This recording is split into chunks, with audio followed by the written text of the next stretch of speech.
Let's see. We'll figure out where I want to start here. So I know who some of you are.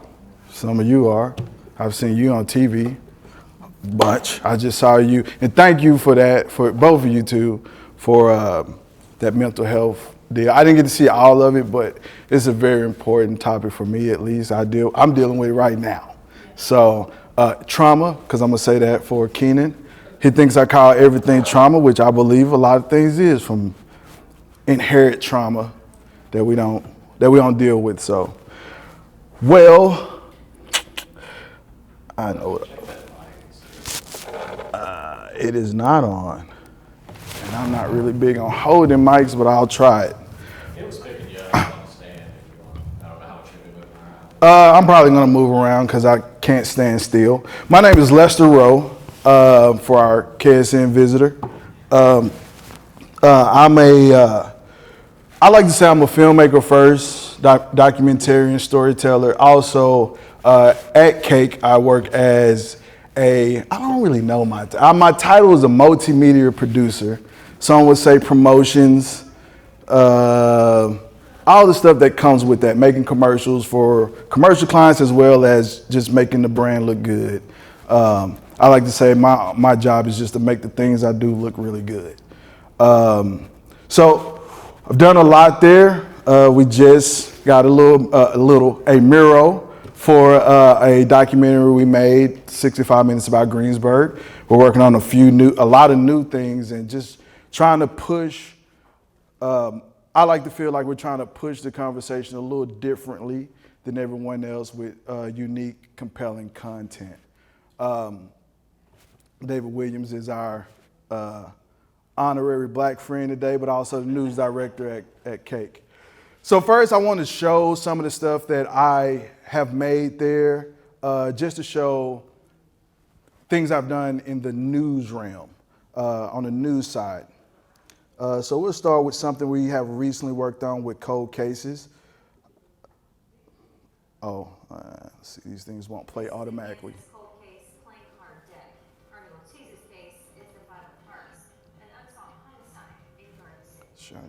Can I do that?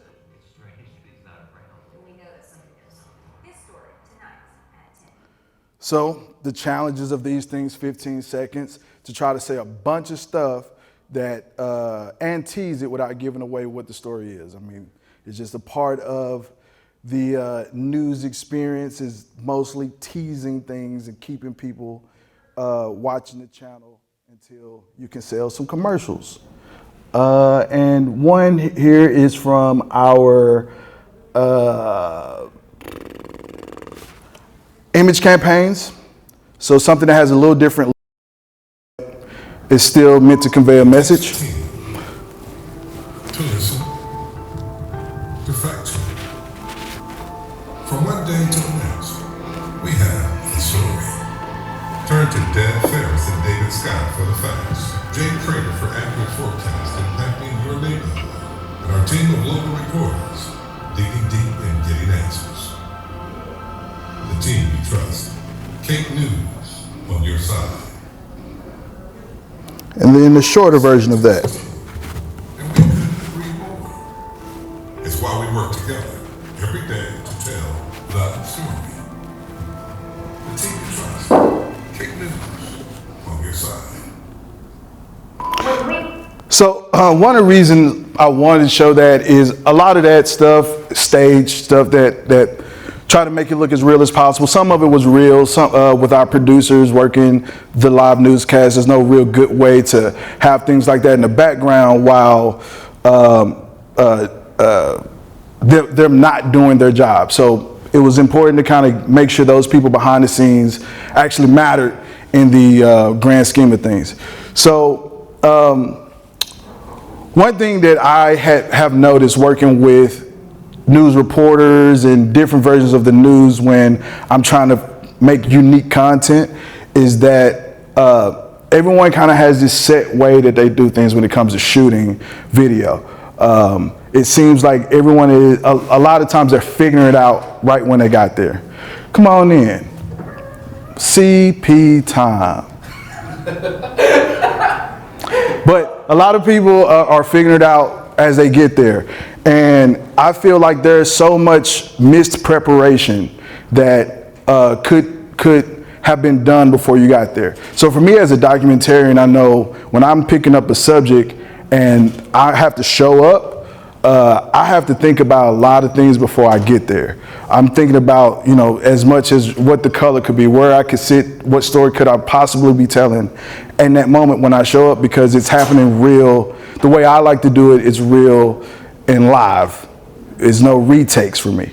But in news, a lot of times what I see, and Kenny is one of the guy back here is a guy who I've frequently collaborated with on my personal projects, who kind of understands my style enough that when I'm working, he knows, hit record. I don't care what happens, just hit record, and we'll figure it out after the fact. With news, what I see a lot of times is everyone is constantly resetting. They show up, hey, I'm about here to do a story on you. They talk a little bit, they banter just to make the person feel comfortable while the cameraman is, you know, either getting people mic'd up or getting things set up. And I feel like I've seen so much valuable conversation get missed in that setup time. Something that I don't like. I don't like missing good stuff. So I like to believe that no matter if you're doing documentary style stuff that I make, personally, or news, I think it's essentially the same. It can be the same situation. It can be the same scenario. You don't have to go into a lot of situations thinking about over planning when you get there. You can plan before you show up. If there's a house fire, it's only so many different scenarios you're going to have for a house fire. So what can you think about getting when you're working with a reporter or a journalist or whoever as the photog, or even if you're your own photog, thinking about all the little things that you can capture so that you are ready to get that as soon as you show up. That's Leon. You know, if Leon was doing the story, I can imagine that it goes, hey, have a seat. They look at each other, and as they're looking at each other, all this stuff is happening, and they're having great conversations about their story and the whole reason they're there. But I feel like when you set up and you show up to that location, you've already signed a contract with that person that you're going to shoot, get video, whatever it is. So I feel like it's probably more important to get the best content over the best shot, the best information over the best shot. You'll get the shot. Eventually the shot is going to get there, but you can have a beautiful shot that you put on TV, but it lacks content, it lacks information, it lacks value. So if I can have great sound, as they call it, then the video will come itself. So one of the examples that I want to show here is shots in context versus out of context. So meaning the raw version of it, of me having to figure it out in real time, and then how I actually apply that information by covering it up. So let's start with,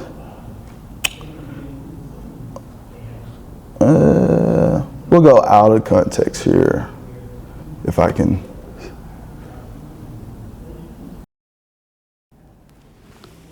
So this is a documentary I made, the first documentary I made, where I did a lot of things wrong, but I was happy with the final result, because I didn't know what I was doing. You want to do something with skating or biking or anything like that?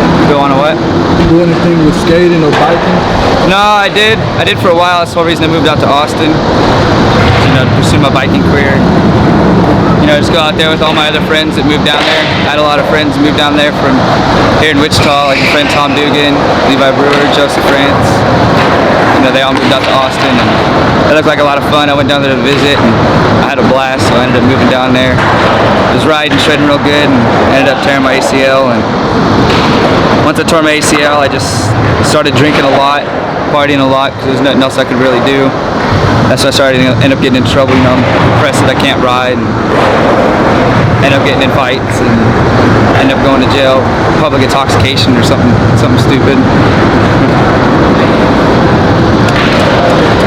So in that shot, it was my first time ever shooting a documentary, or trying to at least. I didn't even know I was making a documentary at that time. And all I had was a little camcorder, and my only goal was to just capture something. It was something about what he said that made me say, hey, I need to not be fumbling with the camera and try to get it figured out somehow. Ultimately, what I noticed when I was editing it in this moment, or let's get this out of the way. In this particular moment for me, there was something there. I didn't know what the story was, but I built everything about this kind of moment of, I felt like was self-reflection, that what he was saying in that little journey of things that he was doing in his life, that introspective moment for him, he really thought about it. So as I can see that in the camera and I'm hearing it in real time, it was more important for me to just stop and just let that happen. I had a bunch of questions, but it was just something happening there for me. So then when I applied to actually adding some context to it, putting it actually in the edit. Whoa. There's no good volume, but. So for me, all the junky stuff I could cover up because I shot enough to be able to cover it. So in the moment, I'm not focusing on my biggest focus is that there's something happening that I can capture. And then we can sit with it clean.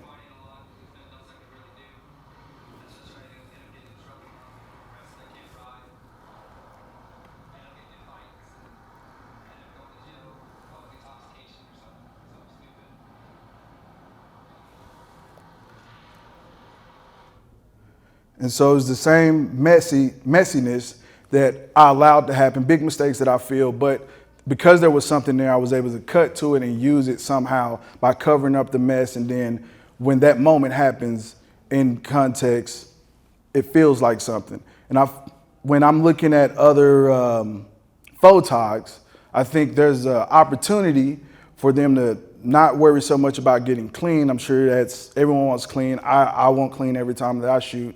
But I've hated so many times that I went back and said, dang, if only I had been recording at that moment. Or I heard something happen and dang, only if I was recording at that moment. One of those moments, I was with a reporter when this happened, where everyone shut things down and I kept recording. And luckily, I was recording that she could use this piece of information. But this was a cold case project where, in this scene even, by this time I'm super polished at what I do. So I'm able to read the room very quickly. While the main photographer for the story had already started shutting down, turning off mics and things like that. This was one of the moments where he's going through a photo album and looking at photos of his deceased uncle. And the whole time he was giving us nothing but these PR style answers. He was prepared, he was ready. He sat down and he was like, oh, I didn't say that right. Can I say it again? So to me, as a person who loves real emotional stories, saying something and the audience and people can connect to it, I thought it was a bad interview. I'm sure you could pull stuff, news people pull stuff all the time, but it just didn't feel real. And this is one of our special stories. So to spend that time and make all this arrangement and almost have nothing felt disappointing.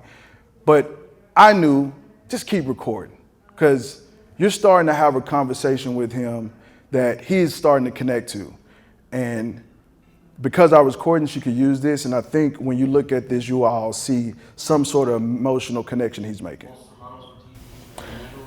Los Hermanos Ortiz y Amigos. Oh, okay. Cool. Nice. Alrighty. Cool. Awesome.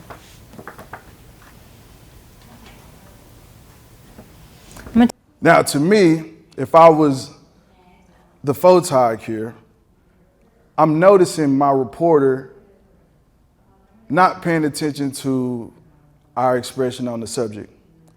And to me, silence is golden. Making a person, especially who's recollecting, thinking, sit in that silence, because people naturally just want to feel the room when it's too quiet. They want to feel that dead air. But if you're really thinking about something, that dead air can be one of the most impactful moments. And for her, she's not paying attention, which is a mistake to me. Sorry, David. But I think, if I hadn't have been there, the most emotional moment that they had would have been missed. That really nailed in that he's really still feeling the effects of his uncle's passing. There's another moment where the same thing happens, where, again, the reporter's not paying attention. No one else is recording but me. But you can see her breaking that silence snaps him out of his moment. If you want to repeat a question, So when you're looking at that, what do you think? Yeah. So you're talking about Five of Hearts. Mhm. Yeah, because he had a big one, huh? He had a big heart. I think it's very fitting that he has the heart of a Five of Hearts, because his heart was one of the biggest I've ever met, and he certainly instilled that in his family and his friends.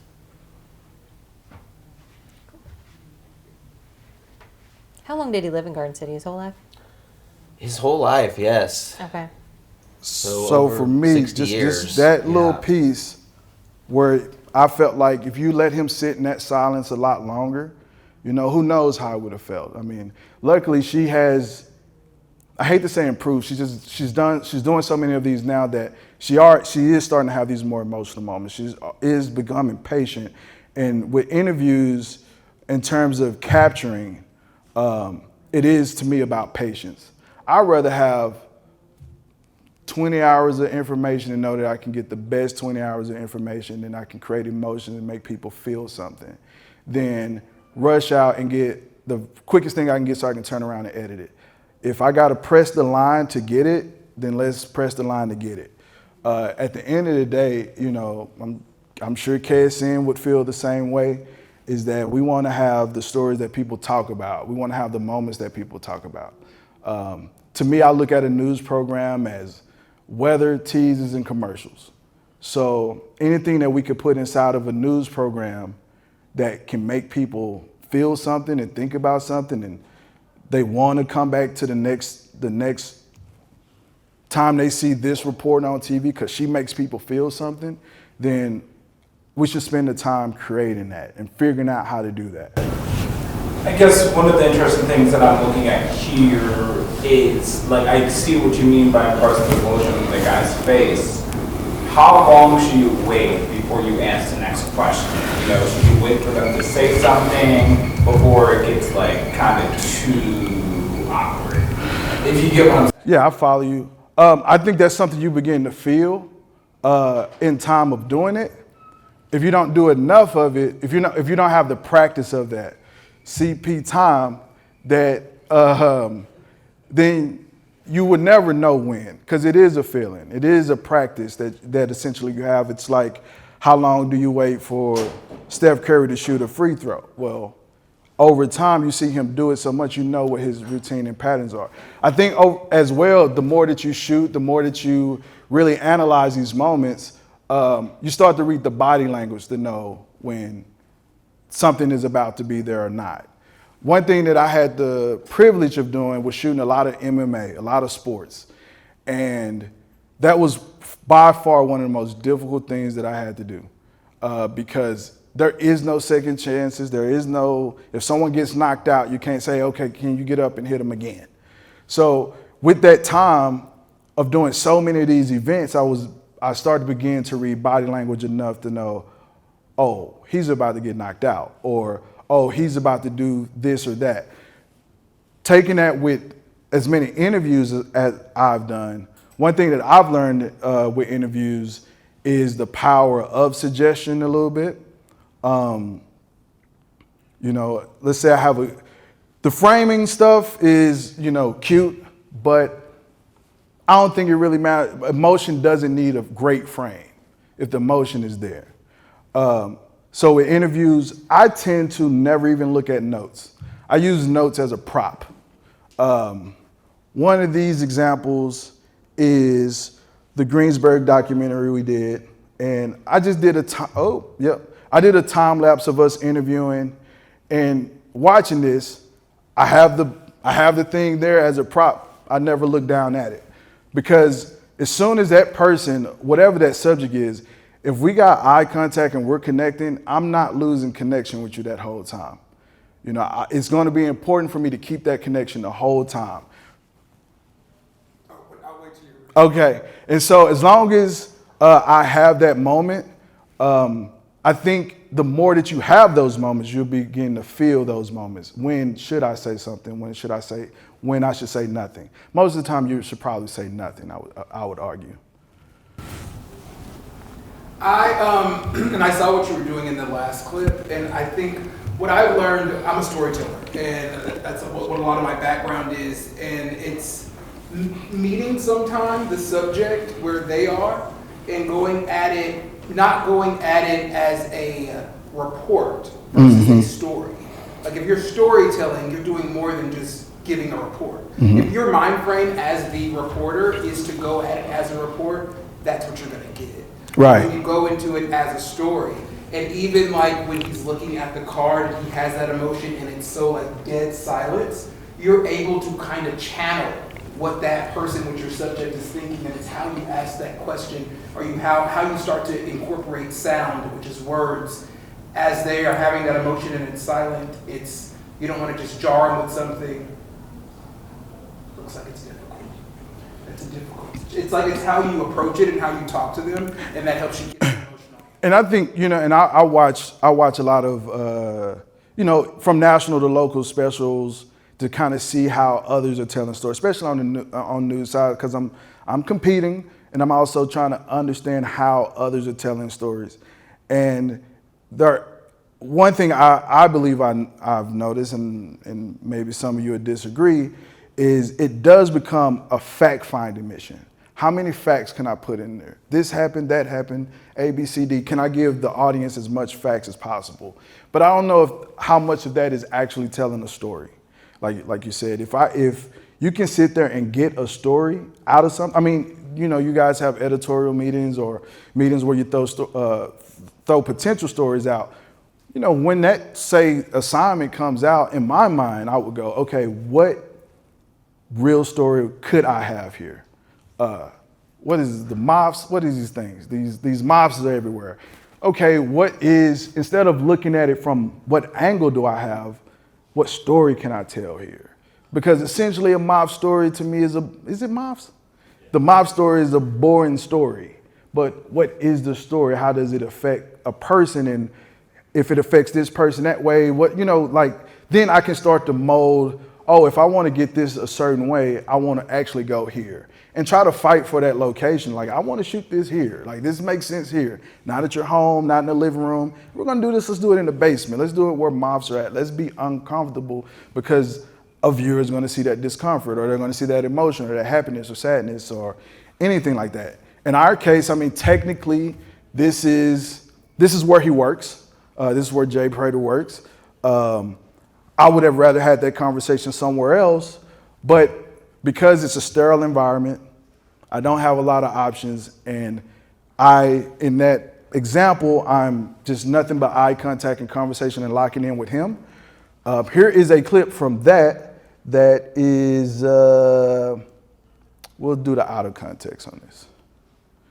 So Jay Prater, like most meteorologists, try to be as clean and sharp as possible, say everything, want to be trusted by the viewer. And for me, I was like, I gotta break him. I have to not have him be in that space, because if I get him in a documentary about a horrific event and he's just giving me facts, stating things and information, then no one's gonna feel it. This ride is for nothing. This time of an hour and a half or whatever, that particular session would have been for nothing. Even sometimes on TV interviews, but you kind of stay with her, and if, in lack of better terms, broke character, to just have a human discussion with her about what's going on and why did you do that? I know the easy answer, but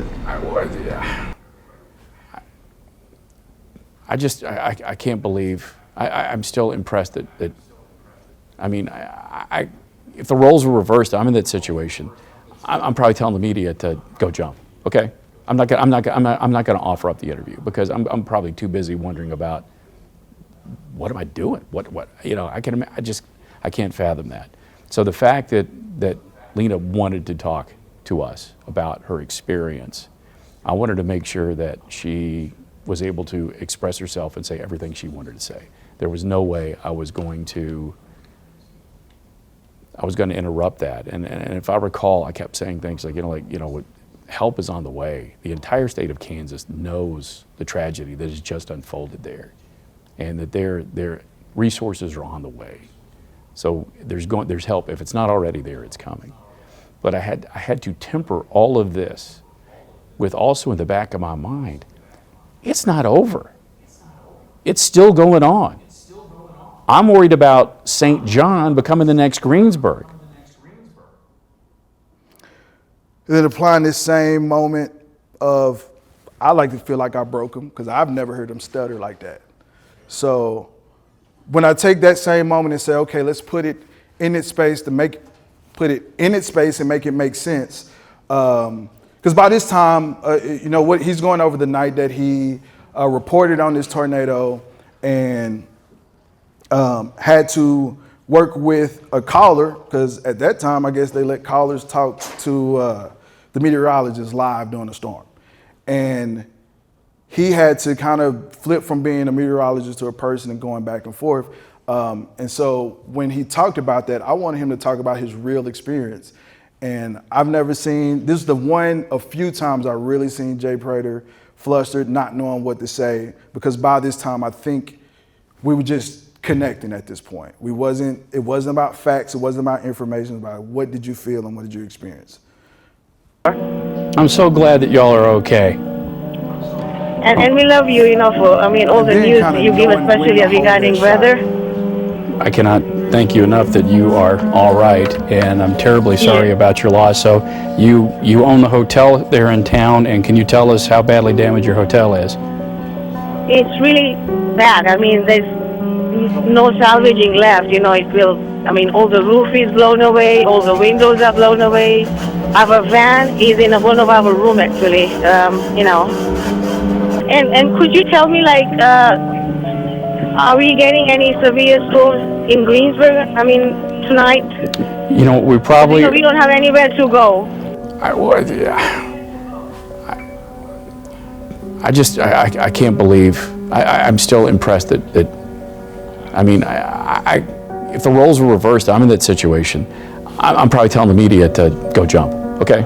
I'm not going to offer up the interview because I'm probably too busy wondering about what am I doing? I can't fathom that.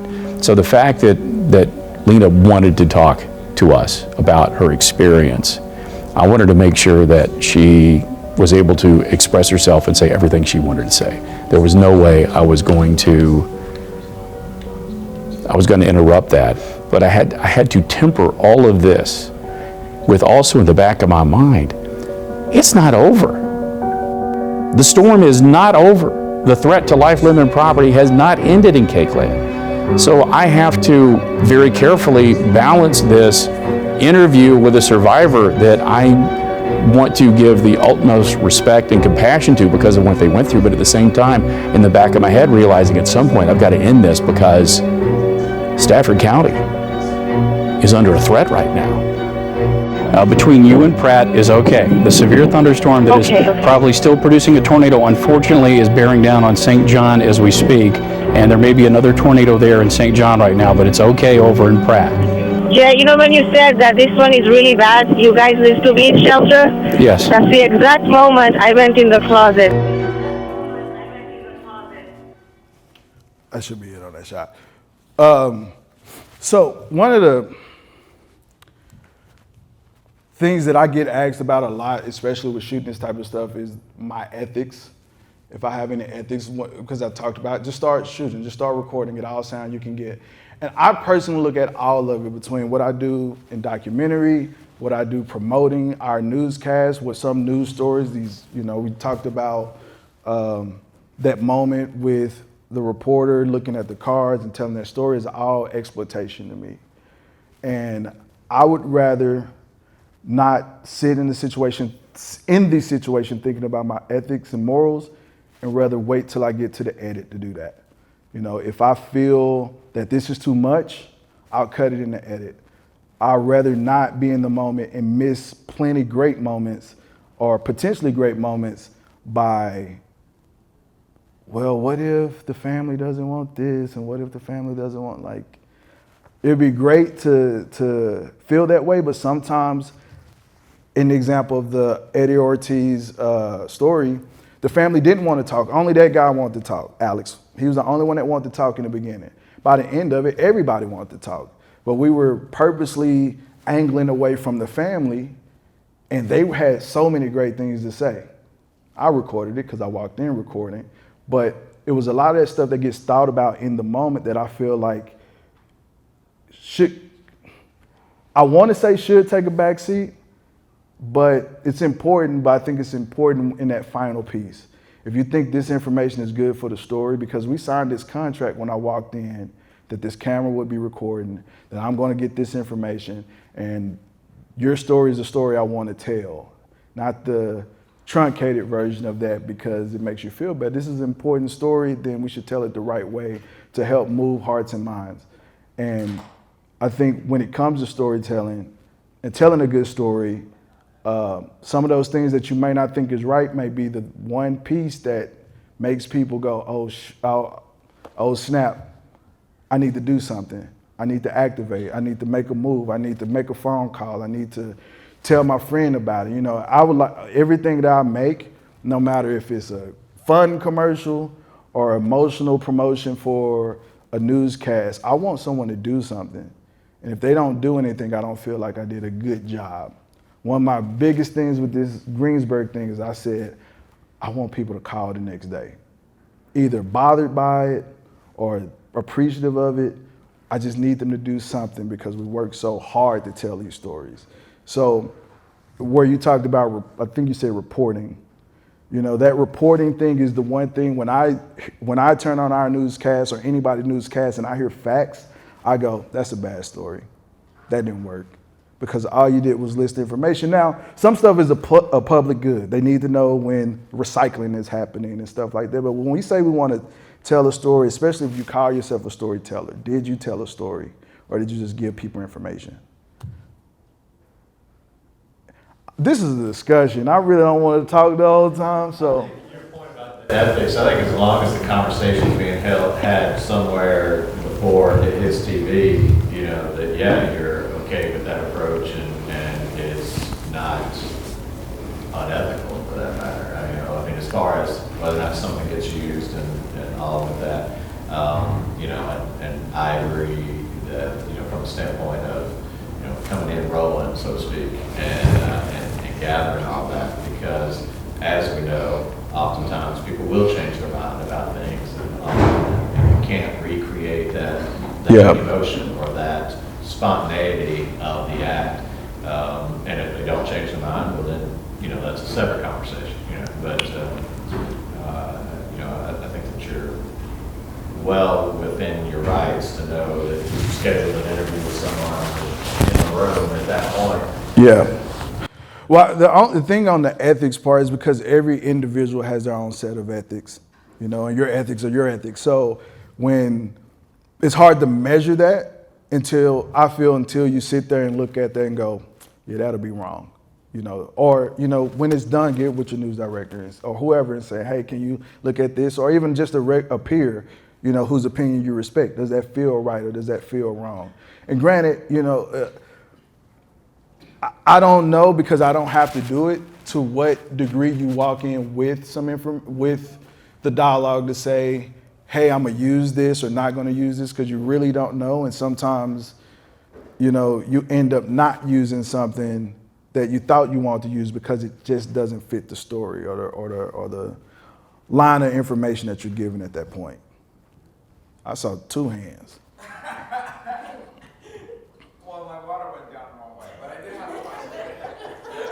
And you got on a roller coaster for that? When you're a kid. Oh, okay. Well, you know, it was a big old boy back there.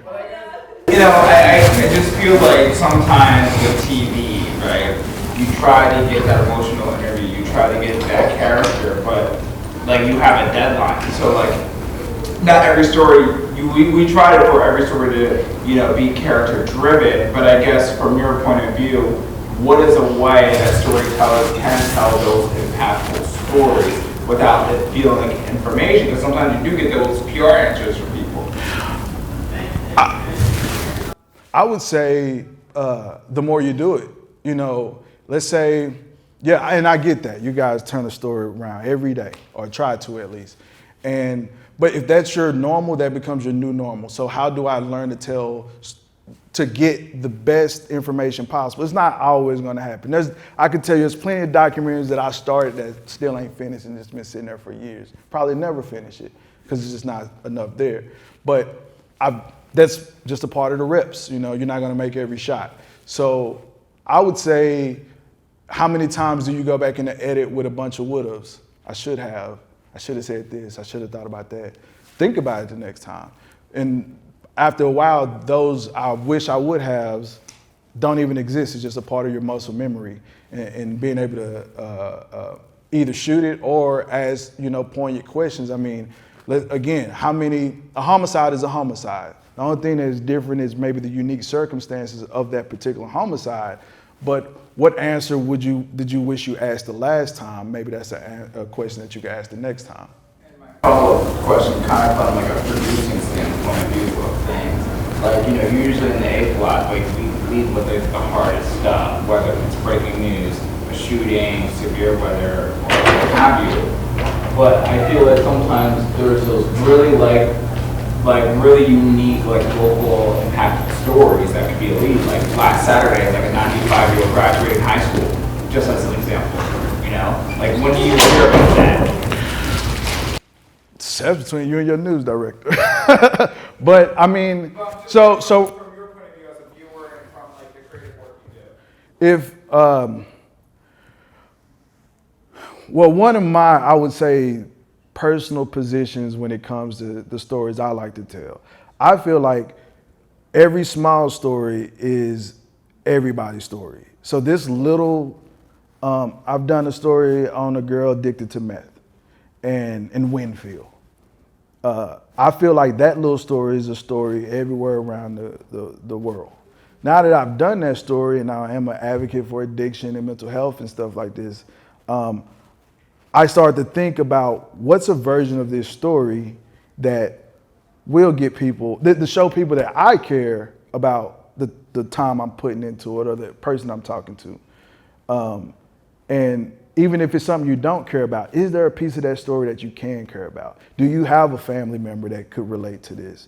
Or did you once know a person that you felt sympathy for when you talked to them in a grocery store?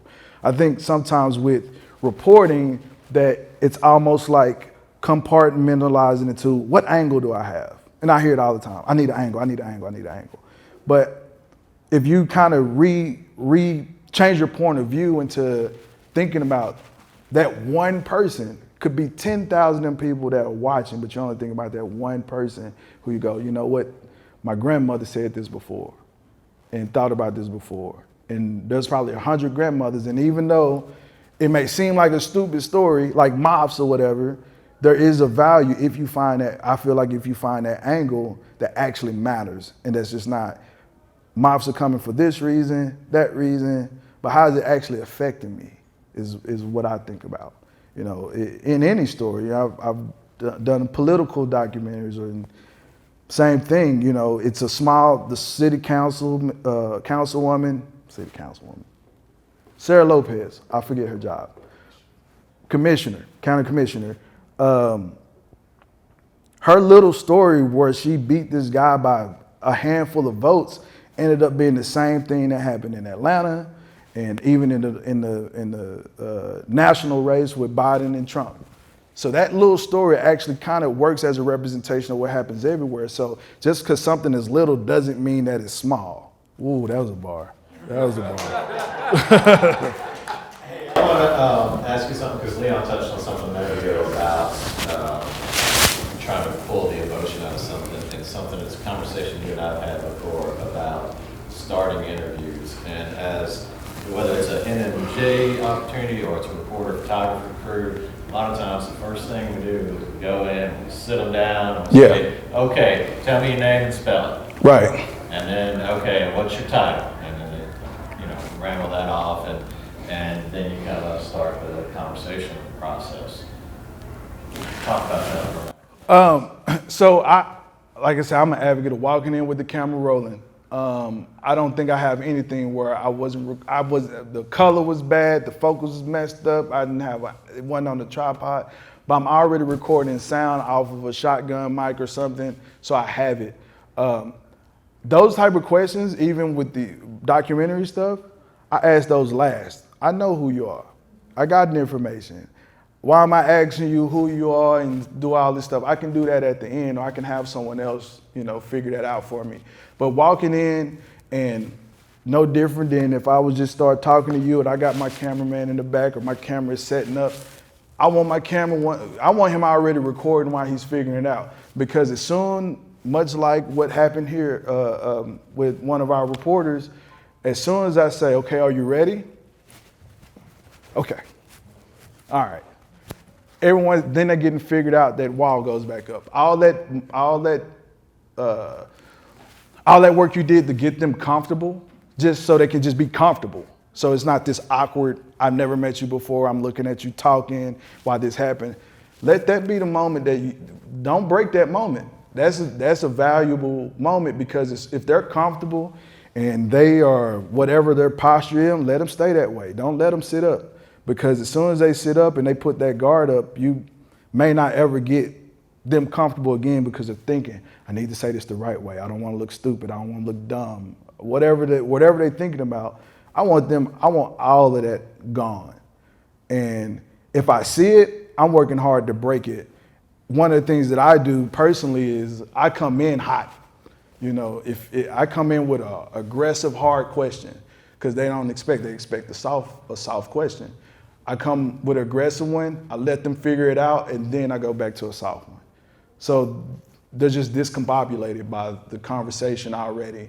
And then eventually they'll find comfort in the conversation. And then I think by then we may have something, or there's just some material that'll be said that you just have to pay attention to. And I think too, listening, actually showing that you listen.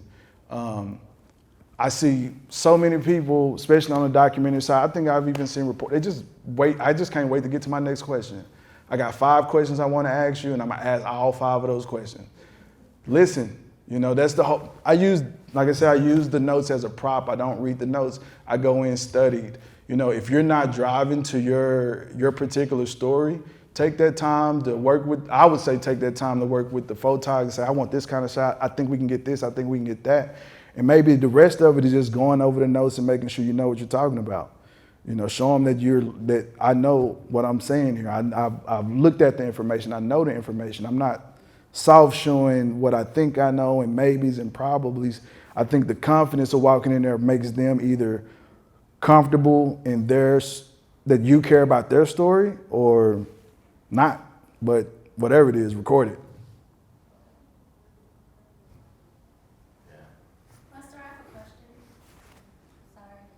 Women first, So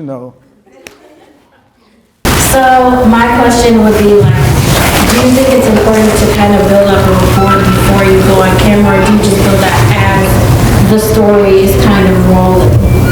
What's your method for that?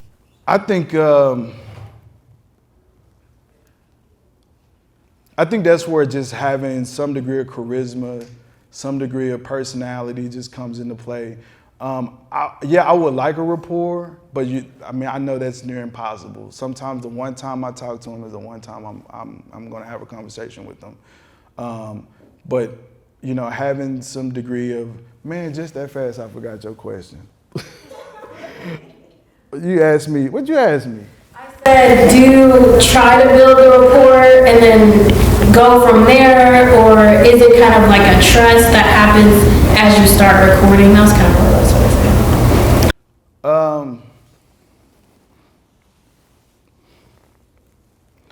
I would like to say yes, but I know a lot of times I don't particularly care. I'm pretending to care about that I'm looking for information. I'm looking for the story.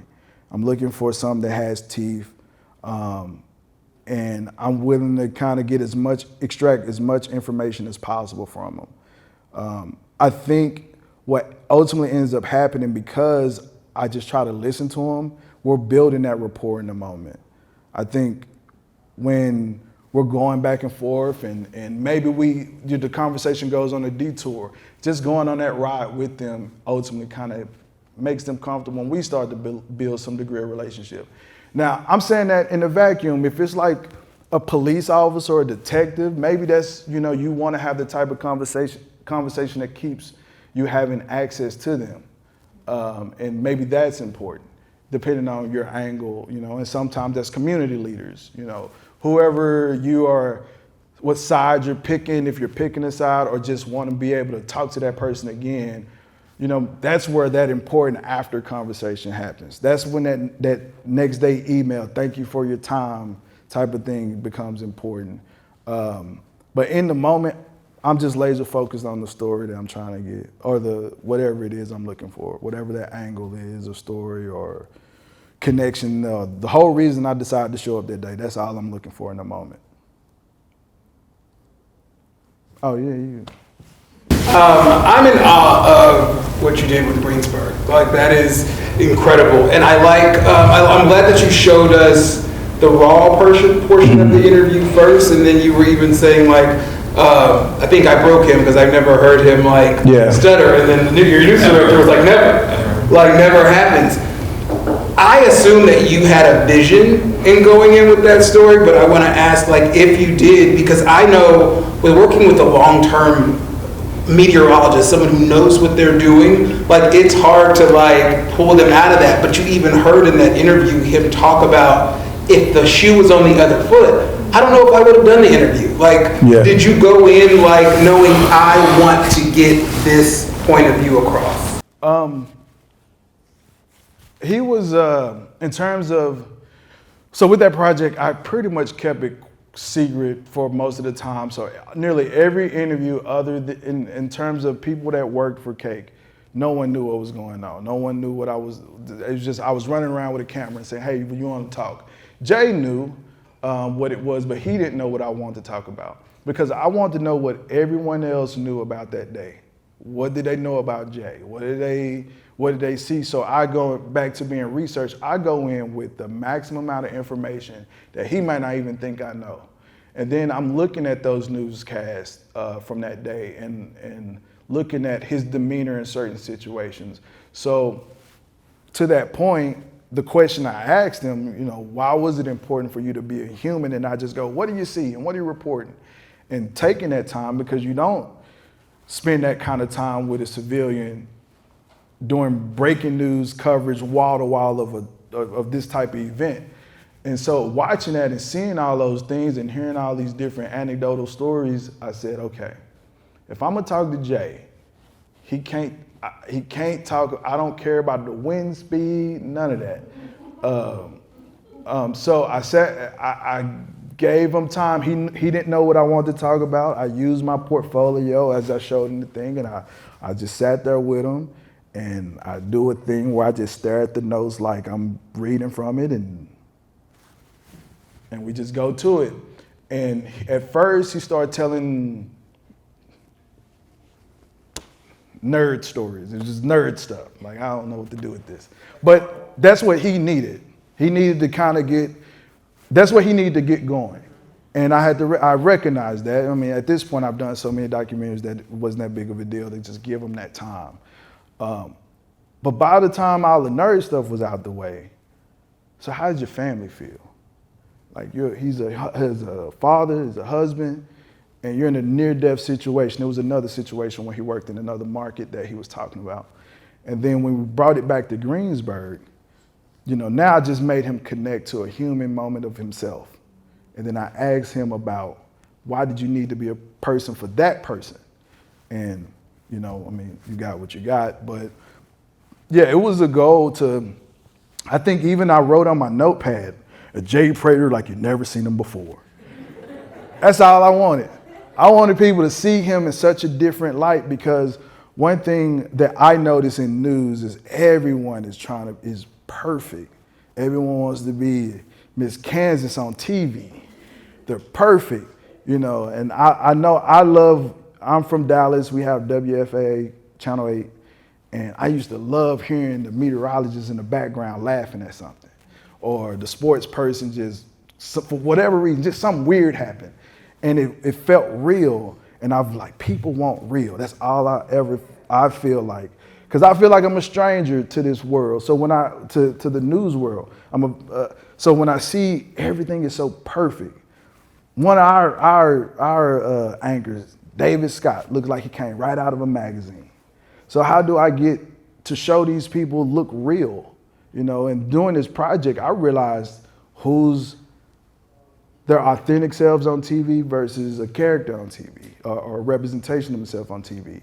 And because I'm listening to them stories, I'm listening to those the compassion that they actually have. And that was my only goal, is how can I don't want people to watch this and think they're watching the news. You know, so many of us, we watch documentaries on Netflix and all this type of stuff, and you see a news person, all of a sudden they're a person. Like, I didn't know he was a person. It just seemed like a character. So that's what I wanted from us, and I wanted people to look at Cake in that particular program and go, oh, they are actually coming out of their shells to be a person, to tell this story that, you know, impacted a whole community, if not the whole state. That's the end. So I guess you my timekeeper. What we got?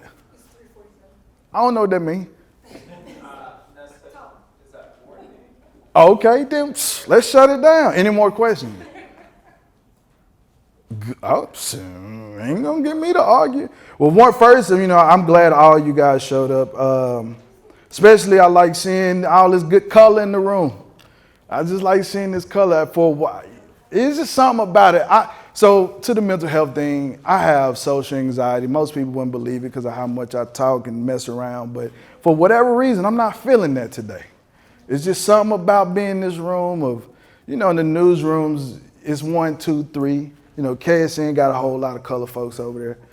But, you know, just being in the space to see, you know, that always so many of us that have so many different stories, hearing that story that you just told and you and your sister told, and just things I've been hearing all day, it's like, man, we really out here. So I'm just happy to be here. This is my first time being here. I didn't even know what it was. So thank y'all for having me. Thank y'all for showing up.